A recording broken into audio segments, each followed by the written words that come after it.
नमस्कार दोस्तों, बॉलीवुड की दिग्गज अभिनेत्री हेमा मालिनी 70 और 80 के दशक की सबसे मशहूर अभिनेत्रियों में से एक हैं।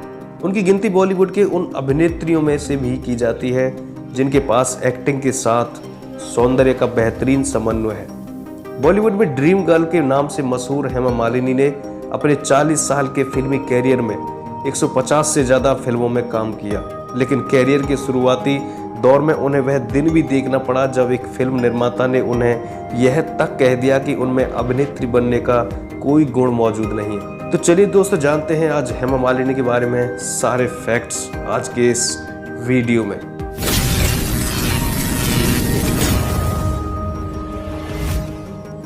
हेमा मालिनी का जन्म 16 अक्टूबर 1948 को तमिलनाडु के तिरुचिरापल्ली में हुआ था। उनके पिता का नाम VSR चक्रवर्ती और माता का नाम जया लक्ष्मी चक्रवर्ती था।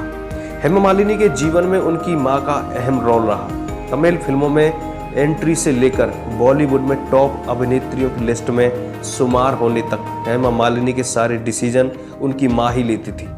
उन्होंने अपनी स्कूली शिक्षा आंध्र महिला शिक्षा सभा दिल्ली और Tamil education association senior secondary school नई दिल्ली से पूरी की। उन्होंने बहुत कम उम्र में ही फिल्मों में काम करना शुरू कर दिया था, इसलिए उन्होंने आगे की पढ़ाई नहीं की। साल 1980 में उन्होंने बॉलीवुड के मशहूर अभिनेता धर्मेंद्र से शादी की। उनकी 2 बेटियां हैं, ईशा देवल और आहाना देवल। ईशा देवल और आहाना देवल ने बतौर एक्ट्रेस भी कई फिल्मों में काम किया है। हेमा मालिनी से शादी के बाद समय धर्मेंद्र पहले से ही शादीशुदा थे। उनकी पहली पत्नी का नाम प्रकाश कौर है और उनके 2 बेटे हैं, सनी देवल और बॉबी देवल। सनी देवल और बॉबी देवल की गिनती भी बॉलीवुड के मशहूर अभिनेताओं में की जाती है। इनकी वीडियो अगर आपने नहीं देखी हो तो लिंक डिस्क्रिप्शन में है, जाकर देख लीजिएगा। इनका जो रियल नाम था वो हेमा मालिनी था और पूरा नाम अगर बात करें तो हेमा मालिनी ही था। अगर चक्रवर्ती लोकप्रिय नाम ड्रीम गर्ल था और धर्म परिवर्तन के बाद का नाम इनका आयशा BR चक्रवर्ती। दोस्तों, अगर हेमा मालिनी के लव अफेयर्स के बारे में बात की जाए तो अपनी biography Hema Malini beyond the dream girl में हेमा मालिनी ने इस बात का जिक्र किया है कि बॉलीवुड के मशहूर अभिनेता जितेंद्र और संजीव कुमार ने भी उन्हें प्रपोज किया था, लेकिन उन्होंने धर्मेंद्र की दूसरी पत्नी बनना ही स्वीकार किया। हेमा मालिनी के जीवन की बस यह तमन्ना थी कि उनकी शादी उसी से हो जिससे वह प्यार करती हो, लेकिन उन्होंने यह कभी नहीं सोचा था कि उन्हें एक शादीशुदा इंसान धर्मेंद्र से प्यार हो जाएगा। हेमा मालिनी के पिता उनकी शादी के खिलाफ थे।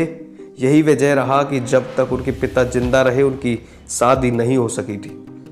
संजीव कुमार उस समय अपने कैरियर के शीर्ष पर थे और वह हेमा मालिनी से बेहद प्यार करते थे। हालांकि उनकी कभी हिम्मत नहीं हुई कि वह खुद हेमा मालिनी को प्रपोज कर सकें, लेकिन हेमा मालिनी ने संजीव कपूर का प्रपोजल ठुकरा दिया था। इसके बाद संजीव कपूर खुद अपने रिश्ते की बात करने हेमा मालिनी के घर आए, लेकिन हेमा मालिनी ने यह कहते हुए शादी से इनकार कर दिया कि वह अभी अपना सारा ध्यान अपने कैरियर पर फोकस करना चाहती हैं, इसलिए वह अभी अपने शादी के बारे में नहीं सोच भी रही। दोस्तों, जितेंद्र पर अपने परिवार की तरफ से शादी का दबाव था। उनके और हेमा मालिनी के परिवार चाहते थे कि दोनों शादी कर लें। परिवार के दबाव में आकर हेमा मालिनी भी शादी के लिए तैयार हो गई। दोनों के परिवार ने शादी की तैयारी भी शुरू कर दी थी।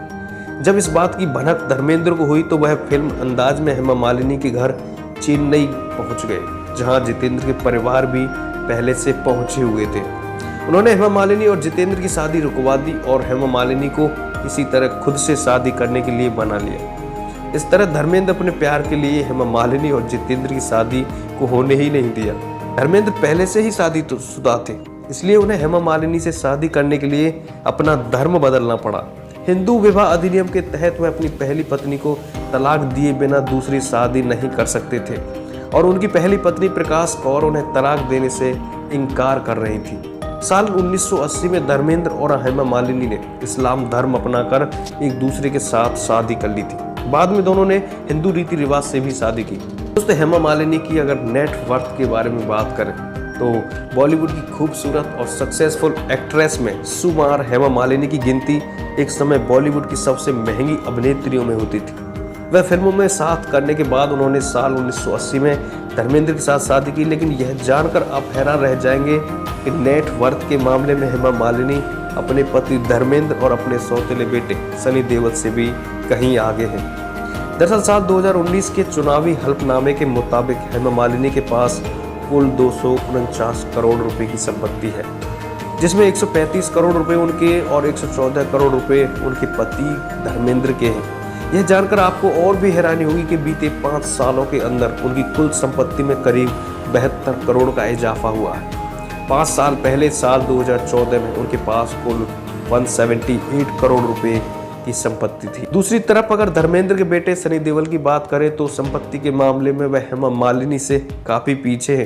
दोस्तों, हेमा मालिनी के बारे में कुछ अननोन फैक्ट्स हैं। हेमा मालिनी ने अपने कैरियर की शुरुआत साल 1963 में तमिल फिल्म इधु साथियम में एक नर्तकी के रूप में किया था। नंबर 2, उन्होंने बॉलीवुड में अपने कैरियर की शुरुआत साल 1968 में राज कपूर के साथ फिल्म सपनों के सौदागर से की। 70 और 80 के दशक में वह सबसे महंगी अभिनेत्रियों की लिस्ट में पहले नंबर पर थी।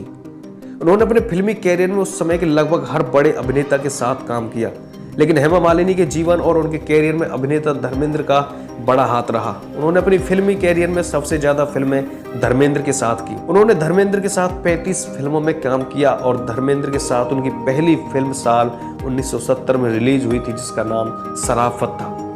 साल 1977 में उन्होंने धर्मेंद्र के साथ ड्रीम गर्ल में काम किया और इसी फिल्म में काम करने की वजह से उन्हें ड्रीम गर्ल के नाम से भी जाना जाने लगा। फिल्म शोले की शूटिंग के दौरान धर्मेंद्र शूटिंग में काम करने वाले लड़कों को लाइट बंद करने के लिए पैसे देते थे ताकि वह हेमा मालिनी के साथ ज्यादा समय बिता सके। दोस्तों, हेमा मालिनी अभिनेत्री के साथ साथ भरतनाट्यम की अच्छी डांसर भी हैं। शायद आपको नहीं पता होगा, वह भरतनाट्यम और कुचिपुड़ी की अच्छी डांसर भी हैं और उन्होंने अपनी बेटियों को भी भरतनाट्यम के लिए प्रशिक्षित किया है। एक इंटरव्यू में उन्होंने कहा था कि वह नृत्य के बिना रह नहीं सकती और वह कई कार्यक्रमों में भी भरतनाट्यम पर परफॉर्मेंस करती आई है। साल 1992 में रिलीज हुई शाहरुख खान की पहली फिल्म दिल आसना है को हेमा मालिनी ने निर्देशित किया था। हालांकि यह फिल्म शाहरुख खान की फिल्म दीवाना के बाद रिलीज हुई थी। हेमा मालिनी एक पशु प्रेमी भी है और वह पेटा इंडिया का समर्थन करती है। साल 2009 में उन्होंने घोड़ी गाड़ियों पर प्रतिबंध लगाने के लिए मुंबई के नगर पालिका आयुक्त को पत्र लिखी थी। इतना ही नहीं, साल 2011 में उन्होंने तमिलनाडु में होने वाले बैल की लड़ाई जल्लीकट्टू पर भी प्रतिबंध लगाने के लिए उस समय के केंद्रीय पर्यावरण मंत्री जयराम रमेश को भी पत्र लिखा था। हेमा मालिनी शुद्ध शाकाहारी है और उनका कहना है कि मुझे इस बात की खुशी है कि मेरा भोजन पेड़ पौधे और जानवरों की मदद करता है। दोस्तों, वीडियो अच्छी लगे तो चैनल को सब्सक्राइब जरूर करें।